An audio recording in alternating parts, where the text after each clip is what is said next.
ልማር ልጄ ወገን ዘመድ የለኝ ሀብት የለኝም ከእጄ።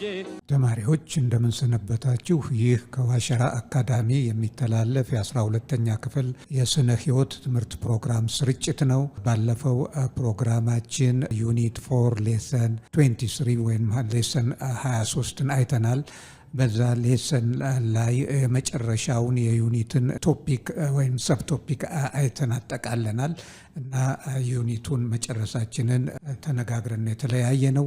በዛሬው ሌሰን እናየው የመጨረሻውን የማጠቃለያ ሳመሪ ሲሆን ይሄም ሌሰን 24 ይሆናል። እንግዲህ ሌሰን 24 ላይ የምናየው ከመነሻው ጀምሮ ያየነውን ስለ ዩኒት 4 ስለ ኢቮሉሽን ነው የሚያወራው። ኢቮሉሽንን በተመለከተ እንግዲህ በዝርዝር የተለያዩ ሁኔታዎችን በየቶፒኩና ሰብቶፒኩ አይተናል። እንዲህ እነኚህን የሚያጠቃልል ሰመሪ ነው የምናየው። ይሄ ሰመሪውን በሁለት ክፍል ይከፈላል። የዛሬው በአሁኑ ሌሰን 24 ሲሆን የሚቀጥለው ላይ ሌሰን 25 ላይ ሰመሪውን የምናጠቃልል ይሆናል። ያንን እንዳጠቃለልን በቀጥታ ወደ ዩኒት 5 እናልፋለን ማለት ነው። እንግዲህ የዩኒቱ ሰመሪ ከዚህ ይጀምራል። ኢን ዩኒት 4 you have learned about evolution and you have been introduced with major theories of evolution about the origin of life on the earth which includes ይላል። እንግዲህ በዚህ ዩኒት ውስጥ ስለ ኢቮሉሽን ዴፊኒሽኑን አይታችኋል።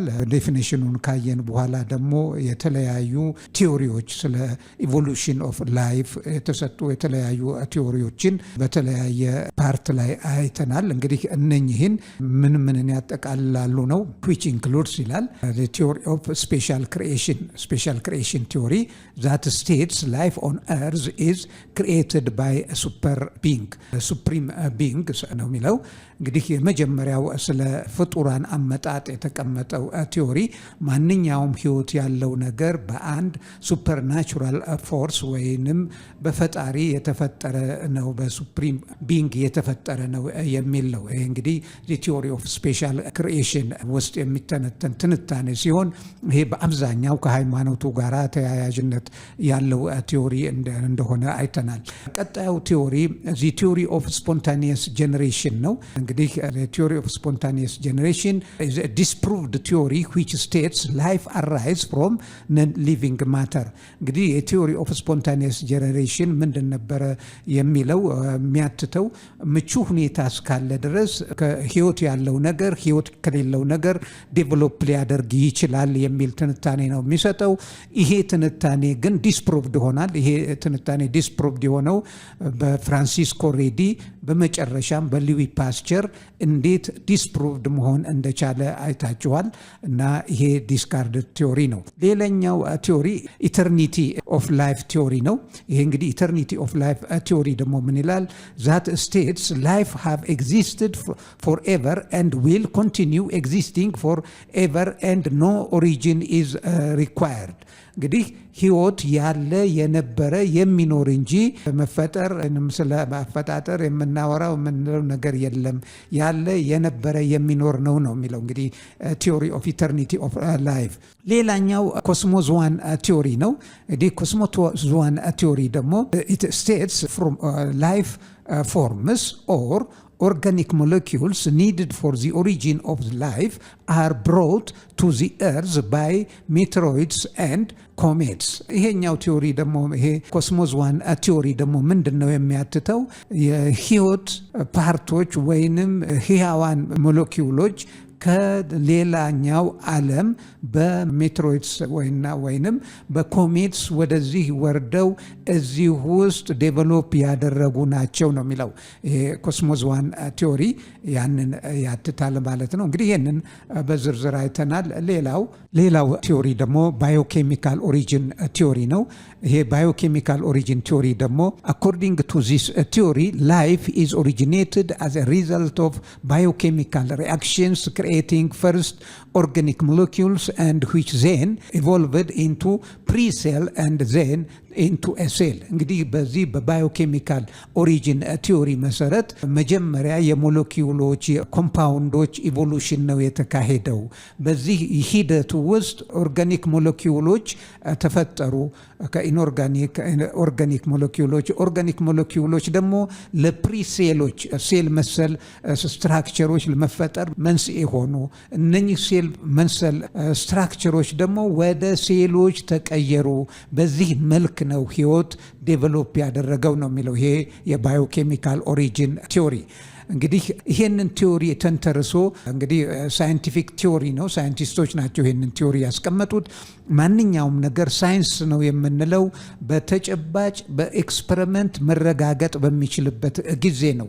ሳይንስ ኢዝ ኤኒ ፋክት which can be confirmed with practical activity። እንግዲህ በፕራክቲካል አክቲቪቲ በተጨባጭ ማስረጃ ሊረጋገጥ የሚችል ፋክት በሙሉ ነው ሳይንስ የምንለው። ይሄ ካልሆነ ሳይንስ ልንለው አንችልም። እንግዲህ የባዮኬሚካል ኦሪጂን ኦፍ ቲዮሪን ሚለርስ ስፓርክ ዲስቻርጅ ኤክስፐሪመንት እንዴት ድጋፍ እንደሰጠ አይተናል። ይህም እዚህ ጋር እንደምታዩት ሚለርስ ስፓርክ ዲስቻርጅ ኤክስፐሪመንት ዛት ሾውድ ኦርጋኒክ ሞለኪውልስ ኢሰንሻሊ ፎር ላይፍ ኩድ ቢ ሲንተሳይዝድ ኦን ኤርዝ 4.5 ሚሊየን ይርስ ኤጎ። እንግዲህ ይሄ ስቴትመንት የሚለው ይሄ ኦርጋኒክ ሰብስታንሶች ከኦርጋኒዝሞች የተሰሩባቸው ከነኚህ ሞለኪውሎች ነው። እነኚህ ሞለኪውሎች ደግሞ ከ4.5 ሚሊዮን ዓመት በፊት የተሰሩ ናቸው ተብሎ ነው አስዩምድ የሆነው። ይሄንን አሰምሽን በመውሰድ የፕሪሞርዲያል አትሞስፌር በጣም በሆት ጋስ የተሞላ ነው። ያንን እና በአሁኑ ጊዜም እንግዲህ ይሄንን አይነት ኢንቫይሮንመንት ፈጥረን በላቦራቶሪ በቤተ ሙከራ ማለት ነው ውስጥ ይሄ ስፓርክ ዲስቻርጅ ወተር፣ ሚቴን፣ ካርበን በማቀላቀል እዛ ውስጥ ይሄ ስፓርክ ዲስቻርጅ እንዲፈጠር በማድረግ እነኚህ ኦርጋኒክ ሞለኪውሎች እንዲፈጠሩ አስችሏል ማለት ነው። ይሄንን አይተናል በትምህርታችን ውስጥ በሰፊውና ይሄ የባዮኬሚካል ኦሪጂን ቲዮሪን የሚደግፍ ነው ማለት ነው። እንግዲህ እንደ ተጨባጭ ኤክስፐሪመንታል ኤቪደንስ ተቆጥሮ ተወስዷል። ሌላው ያየነው ደግሞ Cyanobacteria, oldest photoautotrophs, were believed to be for the increase in the free organic oxygen in the atmosphere። እንግዲህ ቀስ በቀስ መጀመሪያ ሄትሮትሮፍስ ናቸው ዴቨሎፕ ያደረጉት ተብሎ ነው የሚገመተው። የአትሞስፌራችን ደግሞ ለኦክሲዴሽን ሪአክሽን ምቹ ነበረ። ነገር ግን ሳይኖባክቴሪያዎች እነኚህ የመጀመሪያዎቹ ፎቶአውቶትሮፍስ ኢቮልቭ ካደረጉ በኋላ ፍሪ ኦክሲጂን በሰማይ ውስጥ መለቀቅ ጀመረ። ይሄ የፍሪ ኦክሲጂን ወደ አየር ውስጥ መለቀቅ ኦክሲዴሽን ሪአክሽንን ፌቨር አደረገ ነው። ኦክሲዴሽን ሪአክሽን ከሪዳክሽን ሪአክሽን ወደ ኦክሲዴሽን ሪአክሽን የአትሞስፌሪክ ሁኔታ ተለወጠ ነው። ይሄ እንግዲህ ራሱ የቻለ ለውጥ ከኦክሲዴሽን ወደ ከሪዳክሽን ሪአክሽን ወደ ኦክሲዴሽን ሪአክሽንን ፌቨር የሚያደርግ አትሞስፌሪክ ኢንቫይሮንመንታል ኮንዲሽን መፈጠር የሚያስከትለው የራሱ የሆነ ሁኔታዎች አሉ። እነኚህ ሁኔታዎች ናቸው ለህያዋን መፈጠርና አሁን ወዳሉበት ደረጃ ለመድረስ መነሻ ሆነው ያገለገሉት ነው። እንግዲህ ይህንን በተመለከተ እንግዲህ የተለያዩ ሳይንቲስቶች፣ ባዮሎጂስቶች የሰጧቸው ትንታኔዎች አሉ። እሺ በዛ መልኩ ህይወት ከተፈጠረ በኋላ አሁን ያለው የህይወት ስብጥር እንዴት ሊከሰት ቻለ ለሚለው ደግሞ የተለያዩ ትንታኔዎች ተሰጥተዋል። የመጀመሪያው ላማርክ in 1809 proposed two-part theory to explain evolution based on እንግዲህ ላማርክ ይሄንን ቲዮሪ ያስቀመጠ። እንግዲህ ይሄንን ኤክስፕሌን ሲያደርግ ደግሞ በሁለት ነገሮች ላይ ተንትሮሶ ነው። አንደኛው use and disuse of body structure፣ ሁለተኛው inheritance of acquired characteristic። እንግዲህ ይሄን ትንታኔ በሚሰጥበት ጊዜ ላማርክ ምንድነው ያለው? ኦርጋኒዝሞች አካሎቻቸውን የመጠቀም እና ያለመጠቀም ሁኔታ አለ። ይሄ ሁኔታ ደግሞ ካለው አካባቢ ሁኔታ ሁኔታ ጋር ተንተርሶ ስለሆነ አገልግሎት የሚሰጡ የአካል ክፍሎች እየዳበሩ እየተሻሻሉ ሲሄዱ አገልግሎት መስጠታቸው የቀነሰው ደግሞ እየጠፉ ወደ ቬስቲጂያል ኦርጋንነት ስትራክቸርነት እየተለወጡ ሄዱ ነው። ይህን በተመለከተ የተሰጣቸው ምሳሌዎች አሉ። በዝርዝር ስላየ ነው አሁን አልደግመውም። እናንተ ያን ሪፈር ማድረግ ትችላላችሁ። ሌላው ያስቀመጠው ኢንሄሪታንስ ኦፍ አኩዌርድ ካራክተሪስቲክ በዚህ ዩዝ ኤንድ ዲስዩዝ የተነሳ የሚዳብሩ የሚሻሻሉ ስትራክቸሮች አኩዌርድ ስትራክቸሮች ነው የምንላቸው። ይሄ እንግዲህ በህይወት ዘመናችን ዴቨሎፕ የምናደርገው የስትራክቸር ለውጥ ምሳሌ ጡንቻ ቢዳብር፣ የኢንተለጀንስ አይኪዋችንን ብናዳብር፣ በትምህርት በመሳሰሉት እነኚህ ነገሮች አኩዌርድ ካራክተሪስቲክስ ናቸው። እነኚህ አኩዌርድ ካራክተሪስቲክ ሄሪተብል ናቸው ብሎ ነው ያስቀመጠው። ይወራረሳሉ ነው ግን ሄሪተብል አይደለም። ይሄ ዲስፕሩቭድ ሆኗል።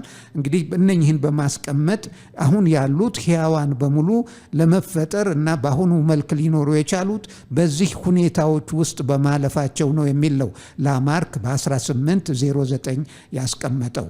ሌላው ሳይንቲስት ደግሞ ስለ ሕያዋን በአሁኑ ጊዜ በምድራችን ላይ ያሉ ፍጡራን በአሁኑ መልክ ሊኖሩ የቻሉበት በአሁኑ መልክ ዴቨሎፕ ሊያደረጉበት ይሄ የብዝሃ ሕይወት ስብጥር ሊኖር የቻለበትን ምክንያት አስቀምጧል።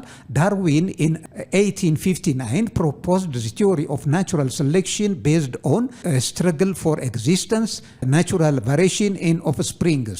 እንግዲህ ምንድን ነው ያለው ዳርዊን ቲዮሪውን ፕሮፖዝ በሚያደርግበት ጊዜ ሁለት ምክንያቶች ተጨባጭ ምክንያቶችን ወስዶ ነው ለራሱ ተጨባጭ ምክንያቶች ያላቸው በአሁኑም ጊዜ ተጨባጭ ሆነው የምናያቸው። አንደኛው ስትረግል ፎር ኤግዚስተንስ። ይሄ ስትረግል ፎር ኤግዚስተንስ ማለት ከተፈጥሮ ጋር ለመኖር የሚደረግ ትግል አለ፣ እርስ በርስ የሚደረግ ትግል አለ። ማንኛውም ሕያው ነገር በሙሉ ሕይወቱን ለማቆየት ይታገላል፣ ይፍጨረጨራል። እንግዲህ ምግብ ለማግኘት ሜት ለማግኘት የመኖሪያ ቦታ ለማግኘት የግድ ጥረትን ይጠይቃል። እነኚህን ጥረቶች ናቸው ስትረግል ፎር ኤግዚስተንስ ያለው እና ስትረግል ፎር ኤግዚስተንስ ኦንሊ ዘ ዊነርስ ካን ኤግዚስት። እንግዲህ በትግሉ አሸናፊዎች ይኖራሉ፣ ተሸናፊዎች ኤክስክሉድድ እየሆኑ ይሄዳሉ ማለት ነው፣ ኤሊሚኔትድ እየሆኑ ይሄዳሉ። ይሄ አንዱ ምክንያት ነው አሁን ላለው የብዝሃ ሕይወት ስብጥር ነው ያለው። ሁለተኛው ናቹራል ቫሪዬሽን ኢን ኦፍስፕሪንግስ በሱ አንትን መሰረት በኦፍስፕሪንጎች መካከል የተፈጥሮ ይዘት ለውጥ አለ። no two individuals are completely identical። ይሄ እንግዲህ የታወቀ ነው። ማንኛውም ነገር 100% አንድ የሆነ ነገር የለም፣ ልዩነት አለው። ይሄ ልዩነት ደግሞ የልዩነት መኖር በተለያዩ ነባራዊ ሁኔታዎች ውስጥ የመኖር የተለያየ አድቫንቴጅ እና ዲስ አድቫንቴጅ እንዲኖሩን አድርጓል። በዚህ የተነሳ አድቫንቴጅስ ቫሪዬሽን ያላቸው ሲኖሩ ዲስ አድቫንቴጅስ ቫሪዬሽን ያላቸው ደግሞ ኤሊሚኔትድ እየሆኑ ሄዱ ነው። በጣም ግልጽ የሆነ ትንታኔ ነው። Those members of a species which are best adapted to their environment will survive and reproduce in a great number than less well adapted ነው። እንግዲህ ይህንን ቅድም ያልኩት ነው። በደንብ አዳፕት ያደረጉት ሲኖሩ ሌስ አዳፕቴሽናቸው ደከም ያለው ግን ኤሊሚኔትድ እየሆኑ ይሄዳሉ። ይሄ ምንም የሚያጠያይቅ አይደለም ማለት ነው። ይሄንን አስቀምጧል እንግዲህ ዳርዊን ሙላ ጎደል። እንግዲህ ቲዮሪዎቹ አንዱ ካንዱ እየተሻለ የመጣ ነገር ነው። በመጨረሻ ደግሞ ኒዮ ዳርዊኒዝም ቲዮሪ መጣ። ይሄ ኒዮ ዳርዊኒዝም ቲዮሪ this is a theory which is accepted by most biologists. This theory combines Darwin original theory of natural selection, genetic theory, theories about animal behavior. ይሄ ኒዮ ዳርዊኒያን ቲዮሪ ደግሞ ምን ላይ ተንተርሶ ነው ስለ ብዝሃ ሕይወት አይነቶች አመጣጥ ትንታኔ የሚሰጠው? የመጀመሪያው የዳርዊን ኦሪጂናል ቲዮሪ ይሄ ናቹራል ሴሌክሽን እና ቫሪዬሽንን እንዳለ ተቀብሎታል። ሁለተኛው ጄኔቲክ ቲዮሪ ነው። ይሄ በጄኔቲክ ኢንጂነሪንግ ከዳበረ በኋላ ጄኔቲክ ውህደቶች በሚኖሩበት ጊዜ ብሪዲንግ በሚኖርበት ጊዜ የሚከሰቱ የለውጥ ሂደቶች አሉ። እነኚህ የለውጥ ሂደቶች እየዳበሩ ሄደው አሁን ላለው የብዝሃ ሕይወት ስብጥር መኖር መንስኤ ነው። ሌላው ምክንያት the theories about animal behavior የአኒማል ቢሄቪየር እንግዲህ የአኒማል ቢሄቪየር ስንል የተለያዩ እንስሳት የተለያዩ ስፒሺሶች የተለያዩ ባህሪያት አላቸው። እነኚህ የአናኗር ባህሪያት የአናኗር ዘይቤ የአበላል ዘይቤ የመኖሪያ ቦታ አመራረጥ ዘይቤ የፈጠሯቸው ነገሮች ናቸው ለአሁን ላሉት የብዝሃ ህይወት መፈጠር በሚል ትንታኔ ነው የሰጡት። እንግዲህ እነኚህን ዋና መሰረታዊ መነሻ ምክንያቶች ያደርጋሉ ማለት ነው። ስለ ብዝሃ ህይወት መገኘትና ብዝሃ ህይወት በአሁኑ ሁኔታ ሊኖር ካስቻሉ ምክንያቶች ዋነኛዎቹ ይሄ ናቹራል ሴሌክሽን፣ ቫሪዬሽን፣ ጄኔቲክ ቫሪዬሽን እንደገና አኒማል ቢሄቪየር ናቸው ብለው ነው ያስቀመጠው። እንግዲህ ኒዮ ዳርዊኒያን እነኚህን ነገሮች ካስቀመጡ በኋላ ደግሞ እያንዳንዱ ነገር የተቀመጠ የሳይንስ ትንታኔ ማስረጃ ተጨባጭ ማስረጃ እሱን ተንተርሶ የሚሰጥ መኖር አለበት። ለነኛም ማስረጃ የሆኑ ዘንድ የሚከተሉትን ማስረጃ ግብአቶች ወይንም ማስረጃዎች ያስቀምጠዋል። Evidences that support the theory of evolution includes እንግዲህ የቲዮሪ ኦፍ ኢቮሉሽን ይሄ ኒዮ ዳርዊኒያንን በአጠቃላይ ኢቮሉሽንን ሰፖርት የሚያደርጉ ኤቪደንሶች ተብለው የተቀመጡት የሚከተሉት ናቸው። አንደኛው ፓሌንቶሎጂ ወይንም ፎሲል ሪከርድስ። እንዲህ ፎሲል ሪከርዶች አሉ። ከፎሲል ሪከርዶች ላይ የተጠናው ጥናት ኢቮሉሽንን ሰፖርት እንደሚያደርግ ሌሎቹን ይሄ ክሪኤሽኒስትን ስፖንታኒየስ ጀነሬሽን የሌሎቹን ቲዮሪዎች የሚደግፍ ሳይሆን the theory of evolution by this ኒዮ ዳርዊኒያን ሜቶድ ያለውን የሚደግፍ መሆኑን። ሌላው ኮምፓራቲቭ አናቶሚ እንዲህ ይሄ ኮምፓራቲቭ አናቶሚ የኦርጋኒዝሞች የቦዲ ስትራክቸር ተመሳሳይነት ልዩነት የዴቨሎፕመንት ሂደት በሚታይበት ጊዜ ተቀራራቢነቱንና ልዩነቱን በማየት እነኚህ ዝርያዎች እንዴት በኢቮሉሽን እድገት እንዳሳዩ ከሲምፕል ወደ ኮምፕሌክስ እድገት እንዳሳዩ የሚያሳይ ስለሆነ ይሄም መፈጠራቸውን ሳይሆን የሚገልጸው በኢቮሉሽን በአዝጋሚ የተፈጥሮ ለውጥ ሂደት እዚህ ያለበት ደረጃ መድረሱን ነው።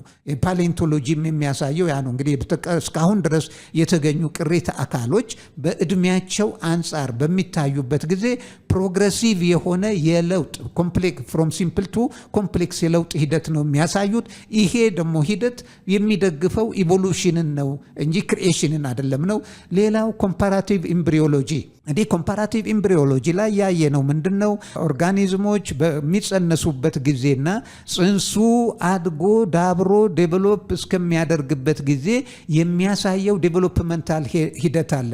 በዚህ ዴቨሎፕመንታል ሂደት ውስጥ ጽንሱ አንድ አባባል አለ ኦንቶጀኒ ሪካፕቹሌትስ ፋይሎጀኒ the new generation repeats the histories of the his ancestor። ይሄ አዲሱ ትውልድ በጽንስ ዴቨሎፕመንት ጊዜ ውስጥ የአንሲስተሮችን ታሪክ የሚደግሙ ባህሪያት የእድገት ባህሪያቶችን ያሳያል ነው የሚለው። እንግዲህ ይሄ ስለ ጊል ስሊት ጭራ መሰል ነገር የሁሉም ቨርቲብሬት ኤምብሪዮ ውስጥ እንደሚታይ አይተናል። ይሄ ምንድን ነው የሚሉት ኦንቶጀኒ ሪካፕቹሌትስ ፋይሎጀኒ ኒው ጄኔሬሽን repeats the history of his ancestors የሚል ነው ማለት ነው። ይሄም ኢቮሉሽንን ይደግፋል ነው።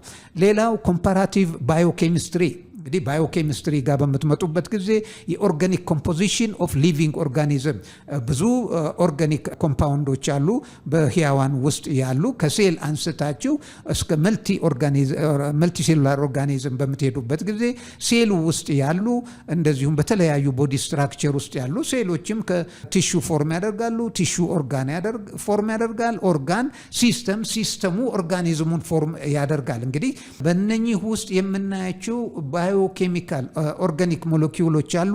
የነኚህን ባዮኬሚካል ኦርጋኒክ ሞለኪውሎች መቀራረብና መራራቅ በማየት ትንታኔ መስጠት ይቻላል። ለምሳሌ ዲኤንኤ ኮመን ነው ለሁሉም ኦርጋኒዝሞች ውስጥ ያለ ጄኔቲክ ኮድን የሚያስተላልፍ የጄኔቲክ ማተሪያል ነው።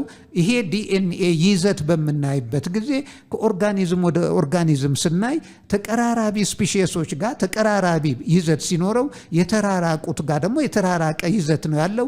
የዚህ ርቀትና ቅርበት የሚያሳየው ኦርጋኒዝሞች በኢቮሉሽን አንዱ ካንዱ የመጣ መሆኑን ነው። እንግዲህ የቺምፓንዚና የሂውመን ቢንግ ዲኤንኤ ሞለኪውል ምን ያህል ተቀራራቢ እንደሆኑ ከዛ ደግሞ ራቅ ብለን ስንሄድ ምን ያህል እንደሚራራቁ ያሳያል። ይሄ ፕሮግረሲቭ መቀራረብና መራራቅ የሚደግፈው ኢቮሉሽነሪ ዴቨሎፕመንት ነው እንጂ ክሪኤሽንን አይደለም። እነኚህ እንደ ዋና ማስረጃ ይወሰዳሉ። ዋና ግብአቶችና የኢቮሉሽን ቲዮሪን የሚደግፉ ናቸው ብለው ነው ያስቀመጡት። እንግዲህ እነኚህ ማስረጃዎች በዝርዝር አይተናል። እንግዲህ ዛሬውን ሌሰን በዚህ እናበቃለን።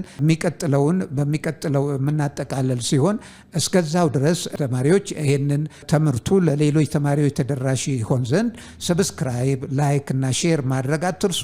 ከዛም በተጨማሪ አስፈላጊ የሆነ የማሻሻያ ሀሳቦች በሚኖሩበት ጊዜ ወደ ኋላ እንዳትሉ ኮሜንት እንድትልኩልን አደራ ጭምር እንጠይቃለን። በሚቀጥለው ሌሰን እስክንገናኝ ደህና ሁኑ ተማሪዎች።